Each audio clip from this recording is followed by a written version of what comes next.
नमस्कार मित्रांनो, स्वागत आहे तुमचं आताच्या ब्रेकिंग न्यूजमध्ये। मित्रांनो, सोलापूरसह राज्यातील सर्वच कुटुंबातील प्रत्येक व्यक्तीच्या उत्पन्नाचं साधन कोणतं, तो काय उद्योग करतो, व्यवसाय करतो, नोकरी करतो, या बाबींची माहिती संकलित करण्यासाठी एप्रिलमध्ये आता आर्थिक गणना होणार आहे। अंगणवाडी सेविका आणि आरोग्य सेविकांच्या माध्यमातून ही गणना केली जाणार असून साधारणतः 2 ते 2.5 महिने हा सर्वे चालणार आहे। प्रत्येक 10 वर्षांनी लोकसंख्येच्या अनुषंगाने जनगणना केली जाते, परंतु 2011 नंतर आतापर्यंत जनगणना झालेली नाही। 14 वर्षे होऊनही देशाची आणि राज्याची लोकसंख्या किती वाढली याचं ठोसपणे उत्तर कोणाकडेही नाही। तत्पूर्वी प्रत्येक कुटुंबाची आर्थिक गणना होणार आहे। सोलापूर जिल्ह्यातील 10 लाख कुटुंबांचा हा सर्वे होणार असून त्यातून प्रत्येक कुटुंबातील म्हणजेच जिल्ह्यातील एकूण लोकसंख्येपैकी किती लोक कमावते आणि किती लोक शिक्षण घेत आहेत, किती लोक काहीच काम करत नाहीत याची माहिती समोर येणार आहे। या सर्वेसाठी मनुष्यबळ कमी पडत असल्यानं शिक्षण संघटनांशी चर्चा देखील केली जाणार आहे।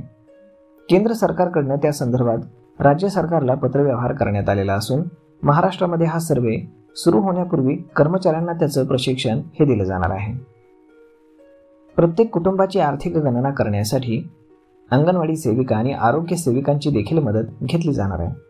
त्यांना प्रत्येकी 300 कुटुंबांचं टार्गेट देऊन हा सर्वे पूर्ण केला जाणार आहे। शाळांना सुट्टी लागल्यानंतर एप्रिल ते जून या 3 महिन्यांमध्ये ही गणना होणार असल्याची माहिती जिल्हा सांख्यिकी कार्यालयानं दिलेली आहे।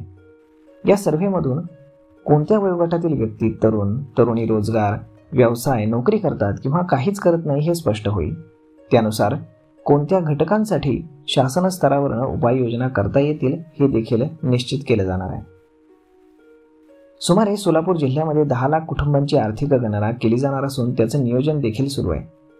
प्रत्येक कुटुंबातील प्रत्येक व्यक्ती काय काम करते, त्याच्या उदरनिर्वाहाचं प्रमुख साधन काय, याचा सर्वे आता एप्रिलपासून सुरू होणार आहे आणि यामध्ये अंगणवाडी सेविका आणि आरोग्य सेविकांच्या मदतीने हा सर्वे केला जाईल, अशी माहिती दिनकर बंडगर, उपसंचालक जिल्हा सांख्यिकी कार्यालय सोलापूर यांनी दिलेली आहे।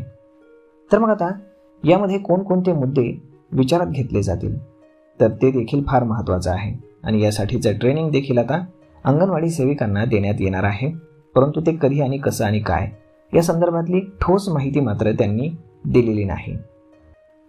तर मग अंगणवाडी सेविकांनो, आता अजून एक नवीन काम हे तुमच्याकडे सोपवण्याची तयारी सुरू आहे। यावरती आपलं मत काय हे तुम्ही आम्हाला कमेंट करून नक्कीच सांगा आणि जर आवडला असेल हा व्हिडिओ तर आपल्या जवळच्या मित्रमंडळींसोबत देखील हा व्हिडिओ तुम्ही शेअर करायला विसरू नका। धन्यवाद।